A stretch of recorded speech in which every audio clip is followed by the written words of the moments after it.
Gjesti, emri i të vërtetit të cilit është Besart Kelmendi, mund të përballët me masën e paraburgimit, pasi prokuroria themelore në Prishtinë ka dorëzuar në gjykatën themelore kërkesë për caktimin e kësaj mase ndaj këngëtarit. Ai u ndalua të mërkurën në ndyshimin për 3 vepra penale, armbajtje pa leje, kanosje dhe asgjësim apo dëmtimi pasurisë.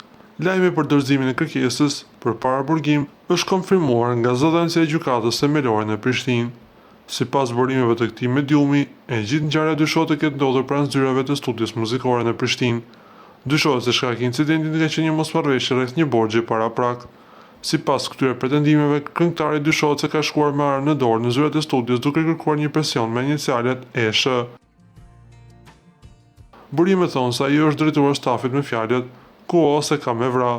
Meqenëse nuk e kishte gjetur personin që po kërkonte, dyshohet se në shenjë revolte për mosmarrëveshjen rreth pagesave të borxhit, këngëtari ka dëmtuar inventarin e studios, duke thyer kompjuter, tavolinë dhe xhama, çka ka shkaktuar edhe dëm material.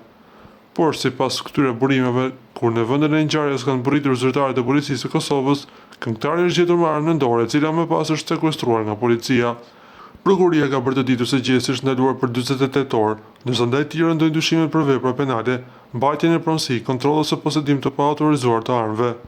Personi i ndaluar është i njohur për opinionin publik si këngëtari Gjesti.